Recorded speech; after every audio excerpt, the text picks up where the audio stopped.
you got into this business and it was like a pirate's life. It was me and my friends hanging out. You work all day, you go to the bar when you're done working. Like it was just, who cares kind of mentality. I wasn't expecting to have a kid. I wasn't expecting to have a wife. I wasn't expecting to want more for myself than what I did when I was a kid and I started tattooing. It was just like, whatever. You work, you made a bunch of cash, you took that cash to the bar, you spent like half of it, and you feel like, Right. that's good. I'll just put the rest away. And it's like, and then every month I'm explaining to my landlord that I need like a little more time to make the money. And I was making the money. I just wasn't managing it properly. And that's just been a consistent problem for me since then. The tattoo artist that I speak with in this episode has been tattooing for 16 years and he has almost nothing saved for his future. And I wanted to do an episode where we take a look at the practical, tangible, but also emotional relationship with money. What are the numbers saying, but also like what's the psychological and emotional relationship that led us to this situation where we've been tattooing for so long, but we have nothing to show for all that work, or barely anything to show that for all that work, because I have now met with hundreds of tattooers all over the world. Also outside of tattooing, there's a lot of struggle around money. And I wanted you to know, the listener, that if you're in that situation or a similar one, you're not alone. And I wanted to show you what it's like to get some guidance around this stuff to start to heal that relationship with money, and what tangible steps and exercises, tools, tips you can use to move in the right direction, to get on track towards buying a house, retiring, and feeling financially secure. So I hope you enjoy this episode we're calling Tattoo Financial Audit. So, Will, welcome.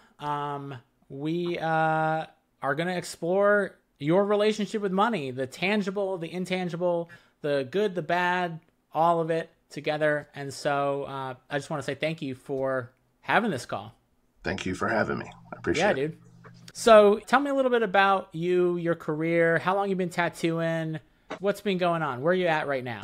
I tattoo in a little town in the south side of PA, Greencastle, Pennsylvania, incognito tattoo. I've been tattooing for 16 years. I've only been at two shops. I worked at the shop I apprenticed at, and then I moved to incognito in 2011, and I've been there ever since. I've been lucky enough to work at a shop with good people, and I've been able to stay there long enough to fill my books purely off being a guy who's been in the area for so long. But the money side doesn't reflect that. It's like my books reflect that. Anytime I go to work, I got appointments to do, but my bank doesn't reflect that because when I get money, I don't spend it wisely. And so you've been tattooing for, you said 16 years? Mm-hmm. And so over 16 years of tattooing, what do you have currently just like saved, put away after all that time? I started an Edward Jones account around 2011, somewhere around there, probably 2012, 13. I've been putting a little bit of money into that every month, but that's basically it. There is no like long-term savings. There's no retirement. Nothing's been put aside. So the Edward Jones account that's a retirement account, right? Right. Yeah. Do you know how much roughly, give or take, is in there? By now, it's probably closer to like 25,000, maybe a little bit more. Okay. It's nothing. And how old are you at the moment? 40. Just turned 40. Right. So they say that I think by 35, we're supposed to have like 1 year's worth of our annual revenue saved for retirement to be on track. And so we got some catching up to do. Even having that, I will say, is better than a lot of people that I meet and speak with. They don't even have that. But if we said, okay, you've been tattooing for 16 years, what do you feel you make on average over the past 8 to 10 years in a year? So it's been steadily going up. I know I was in like early, like in my career when I had the thought to even check, because I was very off the books when I started, and I was around like 40,000 a year. And this last year it was closer to 80. So like every year, the exception of maybe around like COVID and stuff, like it was just leaps and bounds up on how much I was making. Probably made more every year. Yeah. So for 16 years, if we had to like conservatively average, like let's say $50,000 a year, right? You've had years where you've made more, you've had years where you made less, but like conservatively, we could average it out at 50K. So we want to look at like, all right, 50,000 times 16, it's about $800,000 that has come through you, through needle to skin. You know, we've produced almost $1 million, right? Right. $750,000. And just kind of like recognizing like you've put in the work, but we have that 25K. Like, how does that feel? Are you okay with that? No. When you just face that, like, what's there for you? I mean, fear. Yeah, it's scary. You know what I'm saying? Like, you got into this business and it was like a pirate's life. You know, it was me and my friends hanging out. You work all day, you go to the bar when you're done working. Like, it was just, who cares kind of mentality. I wasn't expecting to have a kid. I wasn't expecting to have a wife. I wasn't expecting to want more for myself than what I did when I was a kid and I started tattooing. It was just like, you know, whatever. Because I was working in tattoo shops for quite a few years, even before I started tattooing. I've been in shops since I was roughly like 19. But yeah, it was just like, it was party time. That was what I was doing. It was, you work, you made a bunch of cash, you took that cash to the bar, you spent like half of it, and you feel like, that's good, I'll just put the rest away. And it's like, and then every month I'm explaining to my landlord that I need like a little more time to make the money. And I was making the money, I just wasn't managing it properly. And that's just been a consistent problem for me since then. I don't know if when I was younger, because I started tattooing when I was 21, I didn't expect to live past 25. Right. That was not on my horizon at all. That was the plan, was to like die at 30. It was right. Like, live fast, die young. Yeah. That's the retirement plan, is live fast, die young, essentially. Yeah.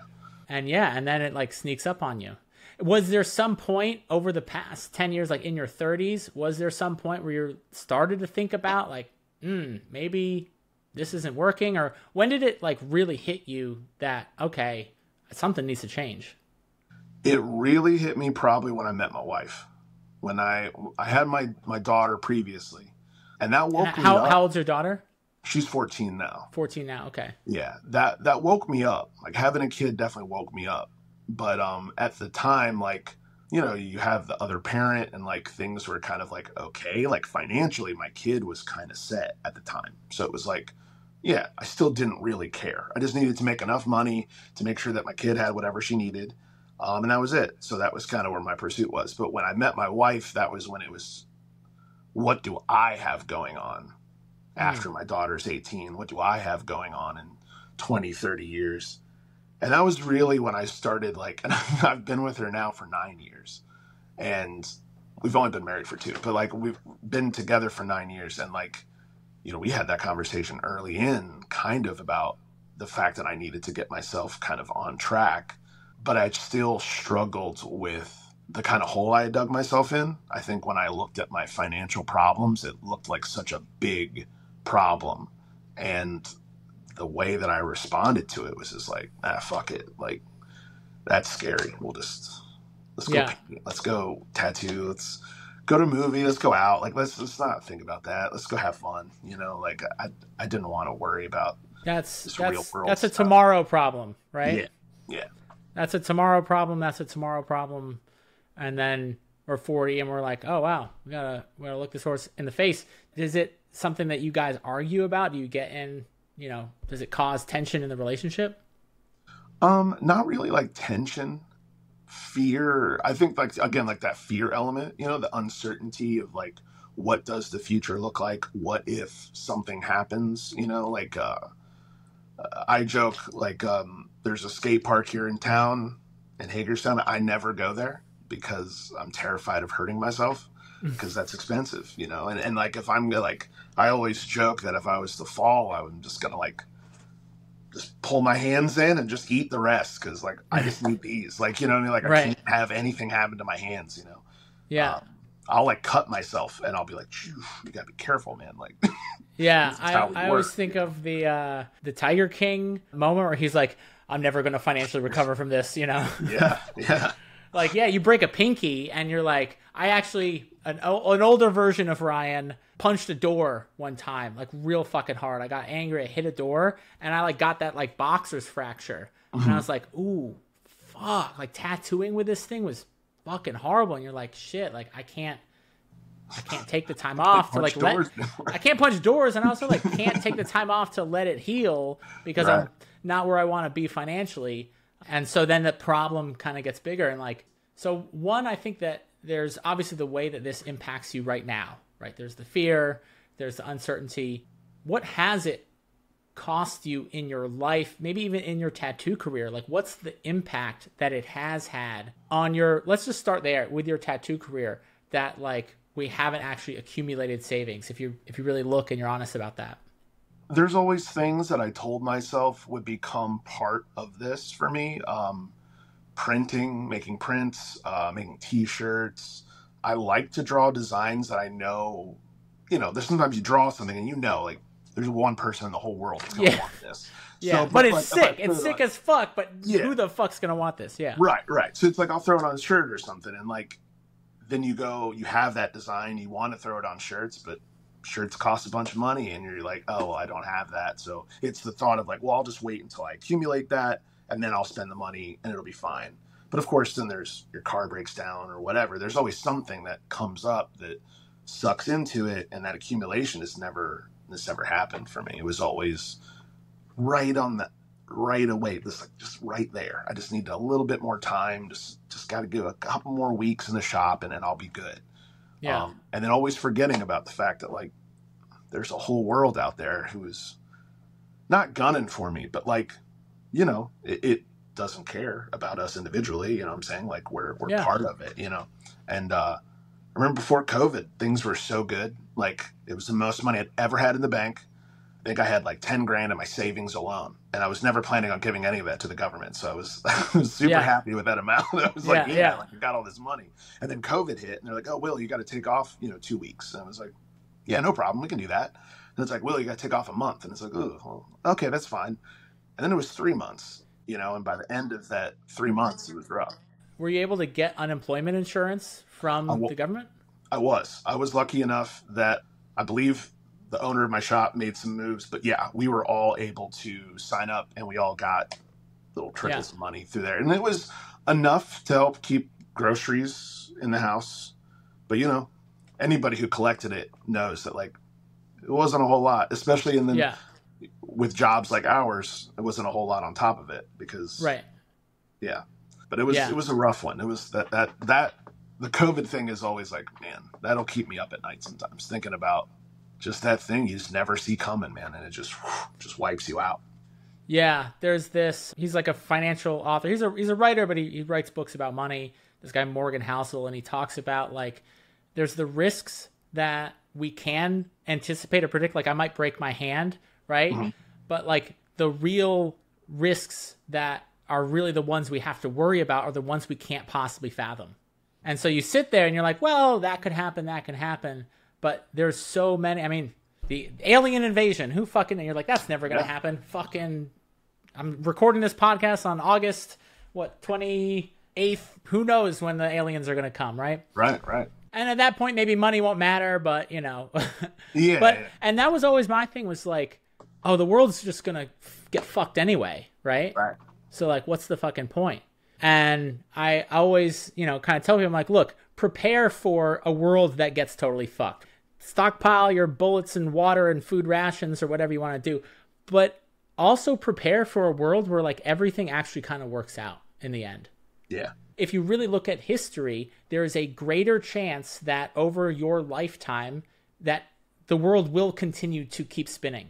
Mm-hmm. Then there is a chance that we will come to total disaster, Mad Max scenario, right? There's a far greater, the odds are greatly in the favor of you turning 80 years old, not being able to tattoo. There's a much higher chance of that happening than the unforeseen Mad Max scenario. So coming back to like, so that the impact in your career is like, okay, we could have started a side hustle, printing, other creative projects. What about things maybe you wanted to do, like travel or things you wanted to do with your kid? Your kid's 14. What are some of the ways? And the reason we're going into this too is like we want to avoid looking at the impact. And if we keep avoiding looking at the impact, then we're going to keep doing whatever we've been doing because we're not really present to it. So what are some of those things that maybe you weren't able to do for yourself, for your kid, for your family over the past 16 years? So like the biggest one I can think of immediately would be like Disney World. I've always wanted to take my kid to Disney World. I grew up in San Diego, and my grandmother would take me to Disneyland in Hollywood. And I think it was Hollywood. Anyway, I loved it. It was like magic. You know, you go to this place and like there's Disney characters walking around, you go on the rides, and there's like, it's just the coolest place. So I wanted to take my kid there. I've always wanted to take her there. And yeah, that hasn't happened. My wife was supposed to go to Italy before COVID hit, like literally like, I think it was like that September or something. She was supposed to go, but everything was shut down. So that whole trip she missed. I'm from a military family. I lived in Italy for a couple of years. So like taking her there was something that I would have loved to do for her. Really that kind of stuff. It's like when I have money, I tend to pour it into the people that I care about. Even now, while being irresponsible with money is a huge part of what I'm doing. I'm going out to eat. I'm buying things for people, whatever. I have my stuff that I like, but I'm a nerd. So like a lot of my things are cheap. Typically they don't cost a lot as far as like dollar amounts. So like picking up a $4 pack of magic cards is like whatever, you know. But wanting to go on a vacation or take my family for a vacation has been something that we've only ever been able to do one time, and that was it. Where'd you go? Went to Virginia Beach, not knowing that it was like a touristy spot. So like we went and it wasn't great. It was like kind of like, oh, this is just hotels and the beach, and that's it. You know, my kid likes picking up seashells, and every morning we would just watch them literally roll a bulldozer down the beach and just crush every single shell that could possibly be out there. So it was just like nobody had a good time because, you know, foresight and not thinking and not listening to my wife was a big one. My wife told me not to go there, but lessons learned.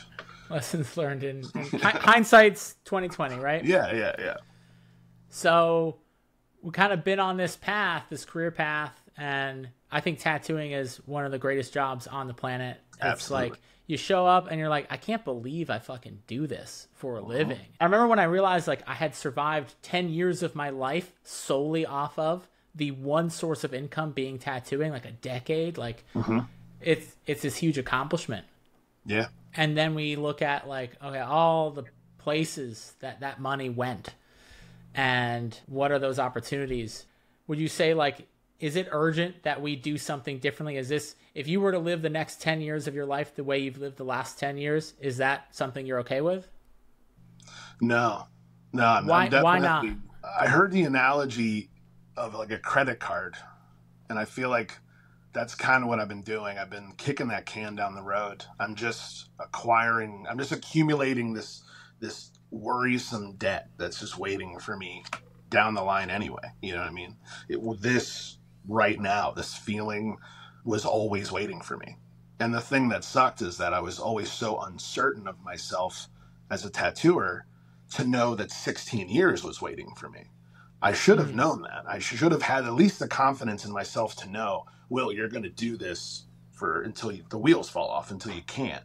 I knew I wanted to, but I wasn't sure if I'd be doing that like defiantly. I didn't know if I would be like sitting in a basement somewhere in someone's kitchen, like doing tattoos because that's the only way I could, you know, like I was so uncertain of my abilities to, as an artist and as a tattooer to stay in it, that I just didn't like allow myself that mindset of like, you can have more, just wasn't there. So I want to really get into the mindset and actually start to pull something up, discover what's there, start to create something new for you today. Like I really want to explore that. And I want to explore, okay, what are we going to do moving forward in terms of money and systems? Because as a total fucking shit show sometimes in my own life, when it comes to time, when it comes to energy, and when it comes to money, I just realized that I've been relying on myself to do the thing, and I've been relying on myself to do the thing for 5-10 years, and I haven't done the thing. Right. So let me not keep relying on myself. Let me rely on the systems, the structures that I can spend the time and energy now to put in place, but that will serve me for the rest of my life. So we'll get into that. But the thing I've come to learn is like my journey, my financial journey didn't start with the systems. It really did started with the mindset shift. And the first step of that is to just like... So apparently 88% of listeners have not left a review or subscribed. And I'm going to get right back to the podcast in just a second. But if you have found this episode helpful and you think that other people would benefit from listening, then all I ask in return is please just leave a quick review and subscribe. It'll take just 1 minute, and it might help other tattooers and other artists find this podcast and help them out. So please, it would mean the world to me, and it might actually make a difference for someone else. Thanks. And the first step of that is to just like start to identify, well, what is there? So like if I were to ask you like, what's that core belief that's right there? What are those words? I almost look at them as lines of code. It's like the sentences that are right there when it comes to money. What's that belief system? I think it's probably that it's not trustworthy. You can't trust it. That you can't trust money. You can't trust people who are involved with it. That like to pursue money is to cost money. That like if I was to focus on money, then I would somehow lose something. Like it would take... Honestly, I feel like if I was to focus on money is when I would lose money. It was almost like the more I tried to save, the harder it was. But that's where, like, to what you were saying, the systems, that's what was the most appealing about this whole process is, like, systems are what I need so that I can back to having a better mindset about money, but also not dwelling on it all the time either, focusing on what matters to me and being able to let that do its thing. When I have these conversations with people, I very often find that there is a paradoxical belief system. It's like this duality. So it's like, I can't trust money. I can't trust people that talk about and do money. And if I try to pursue actually trusting money, like I think I heard you say like it's going to go away or it's going to disappear. Is that what you said? Yeah, it's almost like a weird paranoia that like by focusing in on it, I'll lose it. I'll mess it up. You know, I know, which is probably some other deep rooted shit, but like sure. Mindset that like, if you think about this too much and you micromanage it, you'll just ruin it. Like you'll end up messing it all up. Right. You're just going to ruin it. Right. And so I find that the words, like when I ask you these questions, the words that come up for you, they're really, really powerful. And you're not conscious. You're not waking up in the morning and thinking, don't trust money and don't trust people and don't think about it. It actually exists on a subconscious level and it's impacting your actions on a regular basis. So when we make money, if subconsciously money is not something to be trusted, why would we save it? Why would we accumulate it? It's something that can't be trusted. So the only thing I can be certain of out of this money is if I spend it, I will get something that I can trust, feels good. Yeah. Because if I hold on to it or try to do it, I can't trust it and it might disappear. And then you see how paradoxical that is, because then what you end up doing is you end up disappearing all of your money. Yeah. That's the first thing to just recognize. We actually all have, if we're really honest with ourselves, very conflicting beliefs around money. For me, when I started this journey, I knew that money was the root of all evil. It was every painful suffering, every bad situation that's going on this planet right now. I know you can trace the origin back to money as being the cause of that pain and suffering. I knew this to be true, and I knew that I needed more money to be happy. And you can see it's such a contradictory. How could I possibly have more money and be happy if this thing that I need more of to be happy, if I know it to be the root of all evil? Right. There's just no way that I'm going to accumulate this thing. So then I'm constantly trying to make more money because I need it to be happy. But having I've seen wealthy people. They're fucking horrible. They're evil. They're bad, right? I don't want to be that. But then you really look at like, is that the truth? Are all wealthy people bad people, right? If this, then that, you know? Yeah, I think we just kind of like, for me, I think because I've started to shift that perspective, especially since I've been in tattooing for 16 years. a lot of the tattooers, not a lot, but like quite a few tattooers I know, they are those rich people. Like Oh yeah. they've Oh made the yeah. right choices, and they're I've worked with real good. multiple 6 and 7 figure tattoo artists. I've worked Yeah. with them. Absolutely. Yeah, so it's like, so I am learning from watching them about like, oh man, Will, if you just been more responsible, you could have also had this thing that this guy has. And a lot of it really is it is them having the freedom to do those little side hustles they want to do. For some of them, it's the collections that they wanted to pour some time or money into. But for a lot of them, I've watched them just turn it into side hustles, businesses, printing their own prints.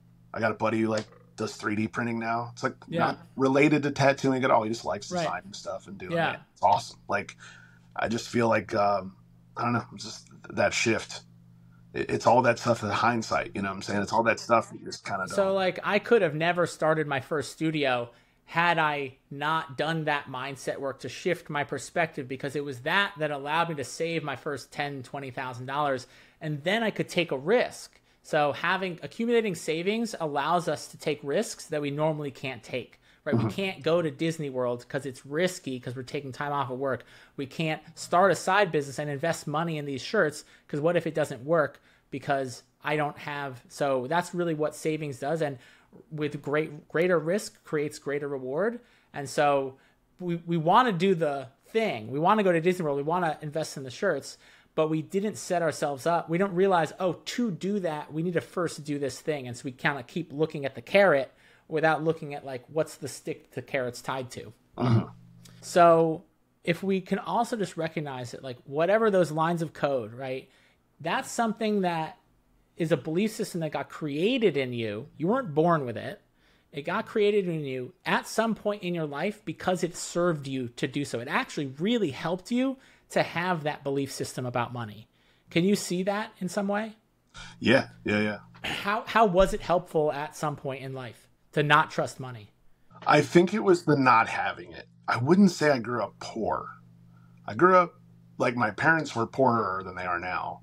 And, the environment that, like, for instance, my daughter lives in, or my nephews, and so like they all live in much better situations than I grew up in. But I wouldn't say we were poor.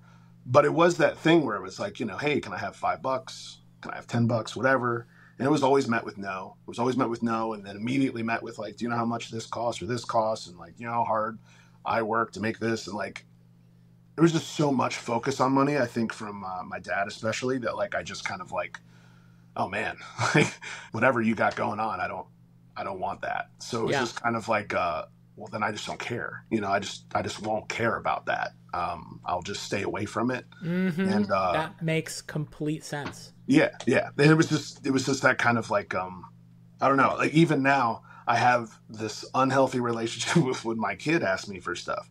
Because as soon as she asks, I'm like, yeah, like, like right. Because I was told no. I was told no. Yeah. And I have a 4.5-year-old daughter, and when I realized like I can't keep telling this kid yes every time she sees a shiny stupid fucking toy that probably costs 5 cents and they're charging $20 for it, she's like, Daddy, can I have this? And it's like, no, right. We're not getting. It's hard. It's so hard to tell your kids no. I totally get that. So what ends up happening, and everyone listening to this, everyone I talk to, is we either adopt like a very similar relationship to our parents, whatever their relationship is with money, or we adopt the opposite. Except that the opposite of a bad relationship with money isn't a good relationship with money. It's just a different version of a bad relationship with money. It's just the opposite bad relationship. And so as we work to heal our own relationship with money, you have a kid. When we get to that point when we've really established, okay, wait, I actually have some freedom to be with and talk about money, to actually be playful with money, to be curious, to be open about it. Whatever relationship you end up creating, your daughter, right? She will inherit something influenced by that relationship. And I think that's, for anyone who's kids, like that's the biggest reason to do this stuff. And it's funny. So my dad grew up very poor, and we grew up very middle class, like totally very comfortable. He grew up, they didn't even have shoes half the time. He had 8 brothers and sisters, an alcoholic father, very poor. And so he did a lot, and maybe this is why I do what I do today, but he did a lot of work. He's a philosopher. He's a therapist. He did a lot of work on his relationship with money to like explore that. And even though he grew up, he had this pretty terrible relationship with money. It showed me that it's okay. It's safe to kind of explore that. And I think that's one of the best things we can give our kids is to like have an open conversation about money. The serious stuff, like there's things that we need to talk about, but like we can ask questions, we can poke, we can prod. It's not a simple yes or no answer.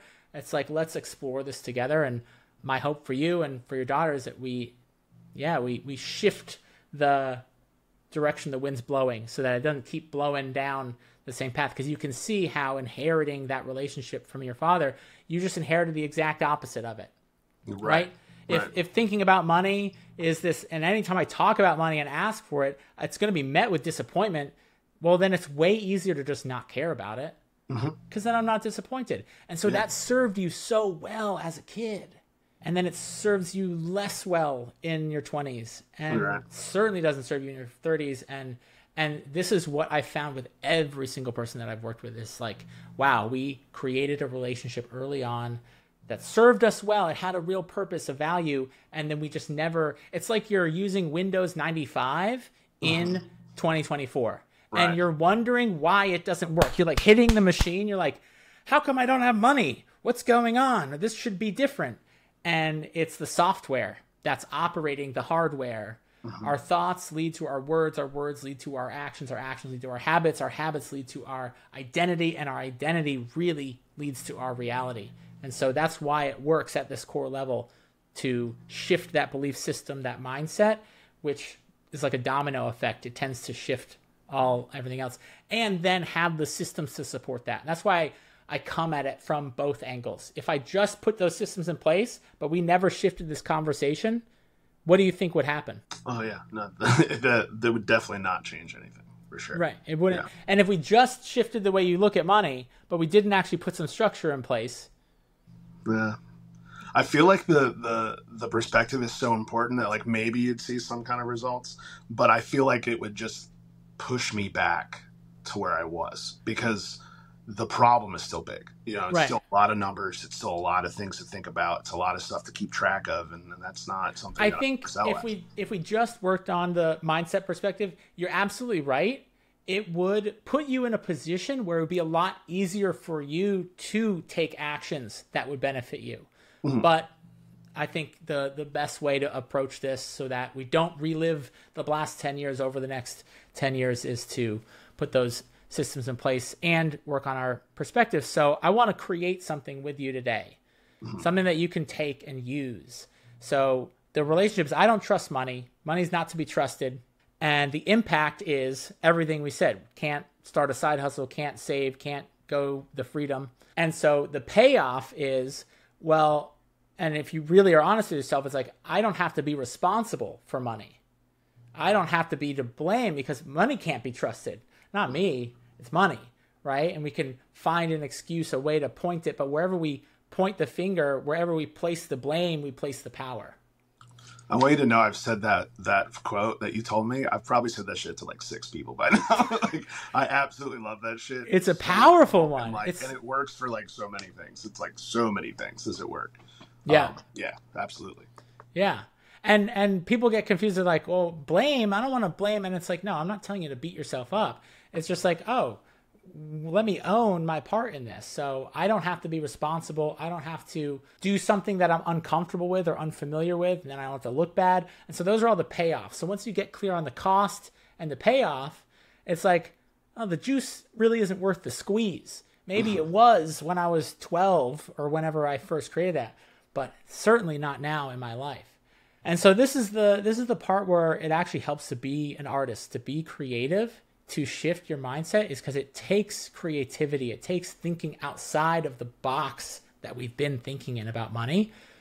So if I were to ask you, like, I'm a big fan of like a mantra, an affirmation, something. But the thing is, if we don't give space for what's already there, it's just putting icing on a mud pie, right? Just telling ourselves, oh, I'm worthy, I'm deserving. Right. I don't like to go at it like that. I don't think it's actually very useful. I like to ask people, what's an area of your life where your whole way of being, your whole mentality, and it might be tattooing, but maybe there's something else. We're like, you're free. You are at peace. You're unlimited. You are free. Could be one of your hobbies or something like that. But if we took one of those areas, what are some of those areas in life? I mean, tattooing's up there for sure. I'm very fortunate in my relationship, like with my wife. Hanging out with her is easy. Like she does tattoo stuff with me, like, you know, go to conventions and shit. Like, I don't know. It's easy hanging out with my wife. But tattooing is probably, if I did one that was more like solely dependent on me, it would probably be tattooing. I really, really love tattooing. I love going to work every day. It's why it affects so much of my mindset on other things. I drive to work and I get cut off by somebody and I'm like, hey man, it's cool. You're probably going to a job that sucks. But like, Right. I'm going to go to the shops, hang out with my friends, and I'm going to tattoo all day. So it's like, Sure. whatever you got going on, it's probably worse than what I got going on. So like, that's cool. You need to cut me off. You need to honk and horn at me, whatever. Like, that's cool. Like, you can do your thing. Yeah. I'll let it roll off my back. I think either one of these could work well for this, but let's use tattooing. Let's explore that. And so the first thing to get is that none of this is the truth. We're not looking for the truth. The truth is always in between anyway. And people try to say, we want this and that. We want to be a little more open, a little more playful with this. So how would you describe, if your way of being around money is, I don't trust it, how would you describe your way of being around tattooing? Oh, you have to trust it. The magic of tattooing is out there. It's something that like you have to trust in. And I have a faith relationship with tattooing.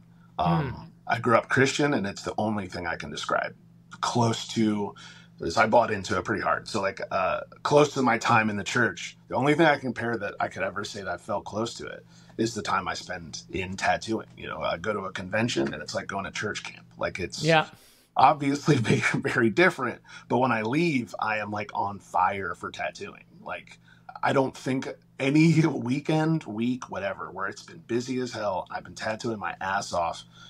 Am I at the end of the day, I'm glad that's over. Sure. Like I've done 12-hour days and at the end been like, I could keep going. Like, really? I could take another one right now. Like, wow. The more I do it, the more I love it. Like, I feel like a lot of tattooers, they get through that 12-hour day and they're just like, their brain can't even comprehend simple language, you know? Yeah, it can be that way for sure. But like even in like artists who have worked like the busy convention spaces, I feel like that kind of happens. Like, you know, you'll get kind of caught up in this energy that's just there. That's just like, you just don't want to stop. What is that energy? I think for me, it is as simple as doing a thing well and with pride, you know, just kind of like, I want to make this tattoo for this person and I want to do the best job I can on it. And when I'm done, that really runs you as a tattoo artist, doing this thing well and with pride, right? It's not like you have to wake up in the morning and decide, I should probably do tattooing well. I should probably do it with pride, right? No, it's just fucking naturally there for you. Yeah. Right? What if we were to borrow some of that into the area of money? Okay. And kind of invite that energy of like, I do this thing well and I do it with pride. What would it look like to take on dealing with money? Maybe setting up my systems, maybe looking at my numbers, maybe checking my bank accounts. If I did it well and I did it with pride, because it worked out really well for me with tattooing, right? If we brought I don't trust this into tattooing, how well would that go? Oh yeah, not well. That would not go well. So we don't want to borrow any of that and bring it into tattooing. But I can see it's just natural for you. It's like the beliefs that we have, they run us. Your belief around money is running the show around money. Your belief around tattooing is running the show around tattooing. So let's see if we can borrow some of that. I do things well and I do them with pride. How does that feel? Just the idea of taking that into your relationship with money. Well, to use it outside of tattooing is going to take, like, I know it's the point of a mantra, but like it's going to take some practice to kind of get into that mindset. Because I definitely have the attitude of like, I break things, but I don't break tattoos. The tattoos seem to be okay, but like anything else, like I tend to mismanage. Yeah. But at the same time, like what you're saying, I don't know how many things in my life I've looked at like I do well with pride. You know, like I think a lot of the things I do in my life, I tend to have the mindset of like, it's good enough, it's passable, could have been better. You know, like, you know, I'm never satisfied with a lot of things. I'm never really satisfied with the tattoos either. You know, I always look at them and like, okay, this is cool, but we could do better here or there, whatever. I just know that if you give it your best, you can't really ask more of yourself than that. You know, you have this unwavering faith that if I do things well and I do them with pride in tattooing will take good care of me. Yeah. There's unwavering faith around that. If we just try to borrow that. And so how we use this, what's the application, what's the action to take is, first of all, anytime you're doing anything with money, talking about money, dealing with it, you have to go to the bank to open up a new account or whatever it is as we're building systems. And you feel, first be aware of that I don't trust this feeling. Oh, yeah. Just catch it, and hold it, like literally like a brick in your hands. Hold it and just be like, wow, okay, I see you. Like it, because it's so sneaky, it just runs the show when we're not aware of it. But when we shine the light on it, we run the show. It loses its power over us. So catch it, and then actually we kind of want to thank it because it actually served you really well. If you hadn't built that I don't trust money, I don't need to think about it stuff when you were younger, it would have caused you a lot more pain. So it actually helped you. And so we just kind of, I see it, you know what? Thank you. I appreciate you. I don't need your advice right now. I'm actually, where I'm at in my life is like, I'm actually doing a different thing. So thank you, because it's trying to keep you safe. It's trying to keep you surviving. And it's doing a great job of keeping you surviving, but it's doing a fucking shit job of keeping you thriving. Yeah.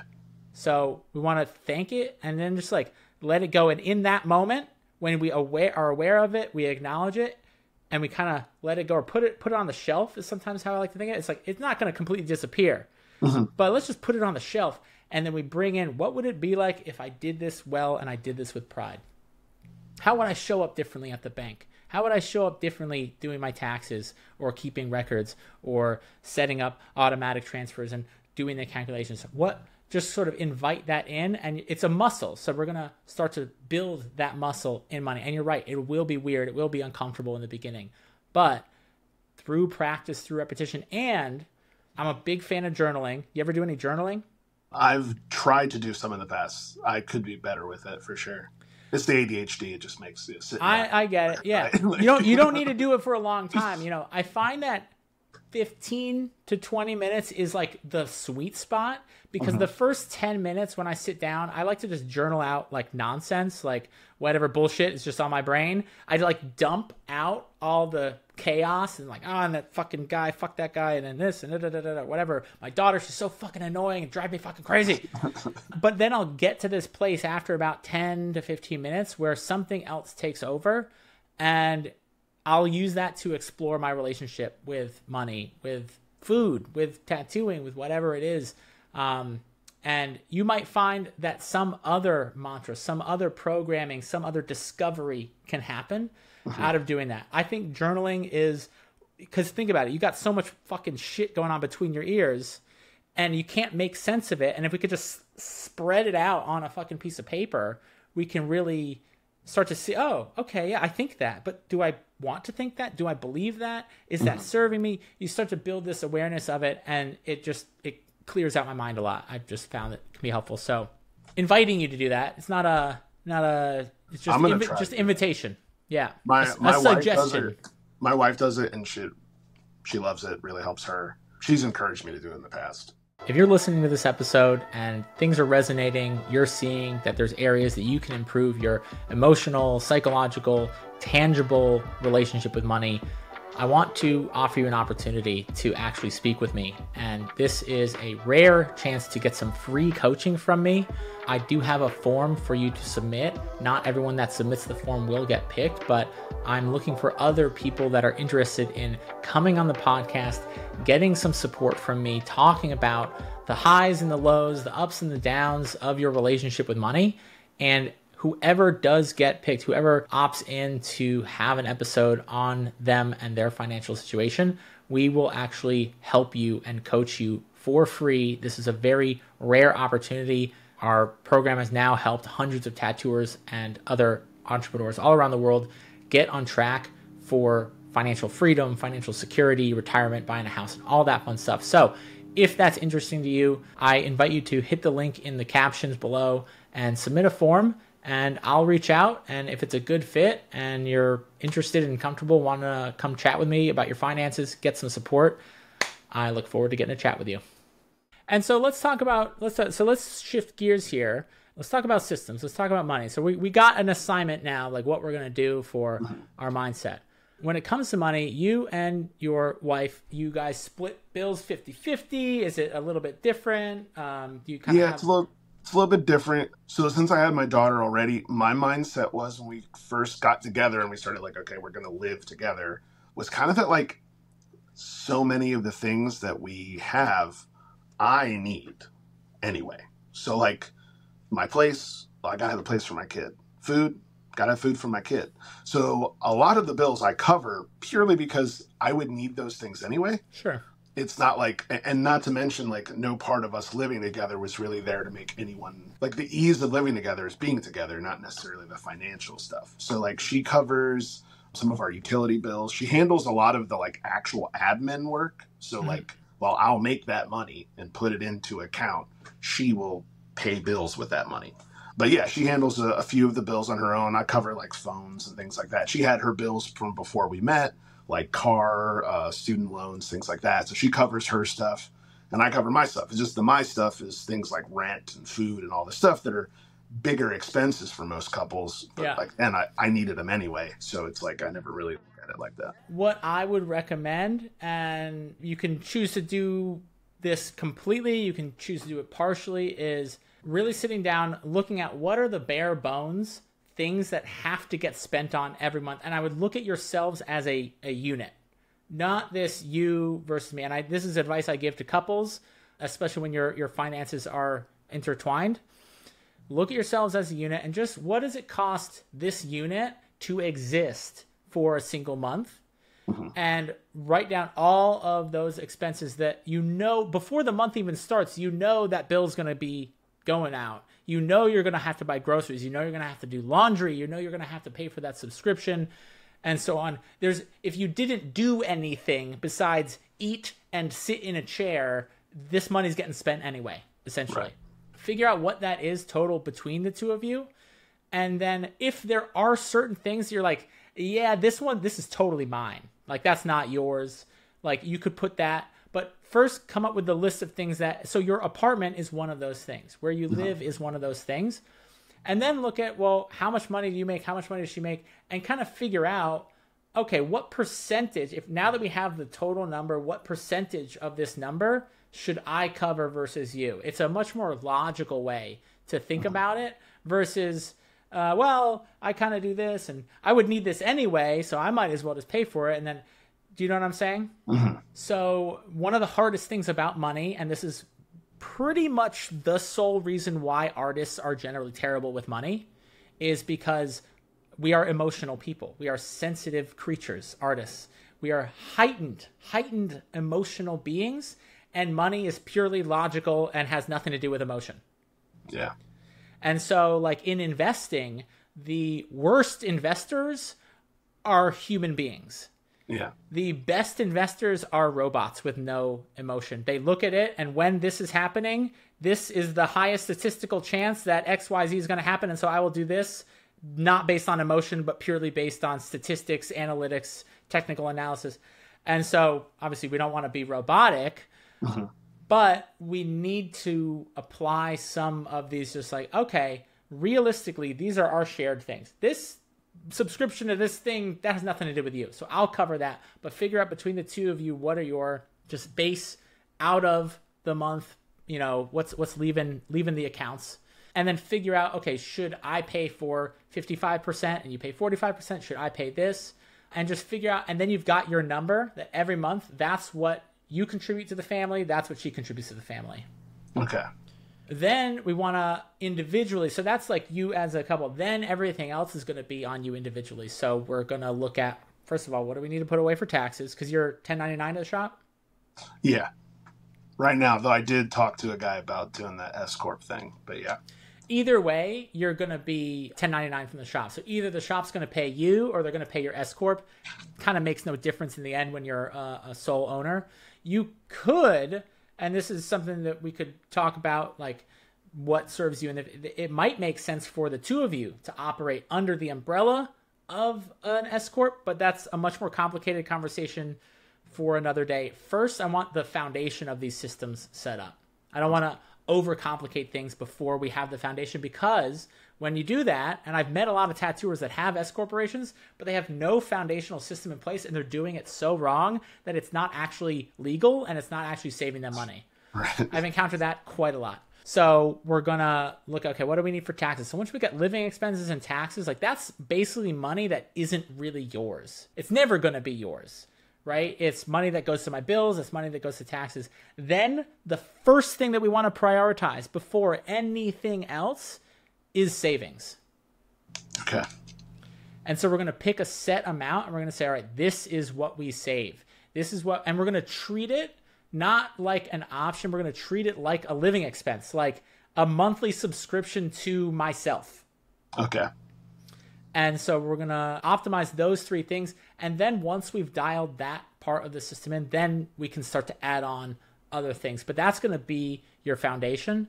And I'm going to help you through that and guide you. I'm really excited to get on that and dial it in. But that's basically what we're going to be doing together. We'll awesome. Be exploring our mindset because, again, we had one conversation. It's like a Band-Aid, but you've been thinking the way you've been thinking about money for 40 plus years or whatever, 30 plus years. It's going to take some reps, right? We don't walk into the woods for 30 years and walk out in a week or a month. So that's the game plan. Do you feel like if you spent 2, 3, 4 months really focusing on those two areas, your mindset, your systems, do you feel like that would be a recipe that for the next 10 years, we're not going to walk the same path we've been walking? Yeah. Why do you feel that way? Why does that feel like that would actually solve this for you? I feel like it's because, again, it's like the hindsight thing. It's like I got into this mindset that money couldn't be trusted. I even had like a little bit of a distrusting relationship with tattooing there for many years where like I was in it, but I wouldn't interact with many other artists because they can be dicks. So I would just stay away from everyone, just kind of like, oh, I'm not cool enough. I don't know the right names. I haven't been to the right shops and all this kind of stuff. I think every tattoo artist feels that way. I walk into a tattoo, go to the Philly convention, right? Right. And you're like, oh, I am not fucking cool enough to be here. There's no fucking way. So I get that.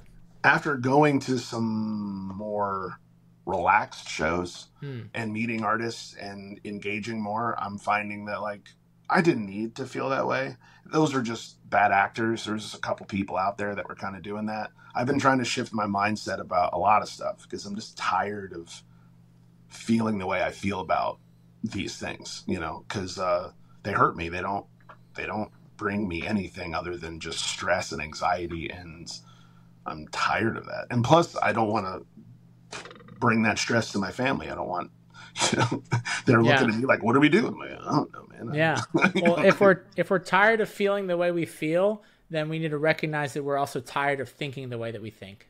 Mm-hmm. And then we address those two things, and then that dictates our actions. But people get caught in this trap of trying to take different actions when really all they're doing is rearranging the seats on the Titanic. And they're like, well, maybe if I sit here, then it'll work out. Maybe if I sit here. And they can do that for decades. And that's humankind. A coach I worked with once told me, she said, the difference between humans and rats? I was like, a lot of things are different. She's like, well, when you put a rat in a maze and you put cheese somewhere, the rat will run to where that cheese is. And then every time you put the rat in that maze, it will immediately run right where that cheese is. The difference between a rat and a human is when you take the cheese away, the rat will run to that spot and eventually the rat will stop. The rat will stop doing the thing that doesn't produce the result. Whereas a human being will keep running to get that same spot, the cheese, over and over and over until they die. It's this weird thing that we do, and I think it's because it's the belief systems that cheese is going to be there, that get solidified, and then we just keep acting on them over and over again. So Yeah, I feel like it's that trust thing, you know? It's like you trust your own experience more than you trust any words from anybody else. And that's definitely like where I'm at right now, where I have things that have happened involving money and people that were supposed to help me with money that have led me, you know, this kind of reinforced my original mindset on it.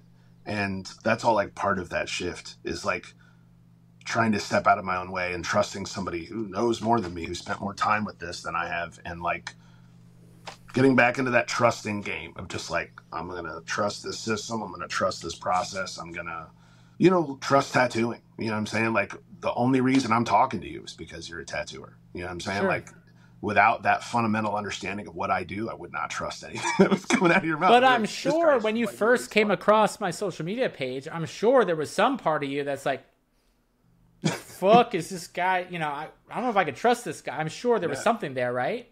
Yeah, at first it would kind of, but then you had stuff like, you know, talking about like at first your clips would be stuff like what to put on as deductions, you know, and stuff like that on taxes. Just giving like little tips like that. And I was like, yeah, like this is what I need. Like I need somebody to tell me how this applies to me, because I feel like our thing is different. You know, we live on it's not fixed income. It's weird. It shifts and ebbs and flows, and like I need somebody who gets that to like help me understand this a little better. And you being a tattooer means that you've been around people most likely like me, so your ability to talk to people like me is probably better. Because, I think that's one of the biggest things, because like honestly now, and I've worked with hairstylists, which are similar to tattooing, but I've worked with psychologists, I've worked with real estate agents, I've worked with all different kinds of people from different backgrounds. Mm-hmm. It's kind of all the same. It's just a matter of who do we want to listen to? Yeah. And that's what I say with any financial service professional that you choose to work with, whether it's a CPA or financial advisor, whoever, is like, you just need someone that you feel comfortable listening to and talking to. It's just like a therapist, like that. It's that important. So, and I try not to talk over people's heads. I try to like be on people's level, because I've fucking been there. I fucked it all up. I've absolutely fucked it all up, and I've been there and I know. So I think it's just relatability, and I'm glad that I can do this, can create this opportunity for tattooers. So I feel like that's a good place to end today. Will, thank you so much I just want to acknowledge you real quick. Like seriously, thank you for being willing. I know that not everyone is open to this conversation, open to sharing this kind of conversation. And I know that it's going to help a tremendous amount of people out there. And for them to just see what's possible, see this, hopefully they'll be able to take this and implement that in their own lives. So I just want to acknowledge you. It takes real fucking balls, real fucking courage to be that kind of person. Right. And that is who you are. And so I admire that. Thank you. Thank you, dude.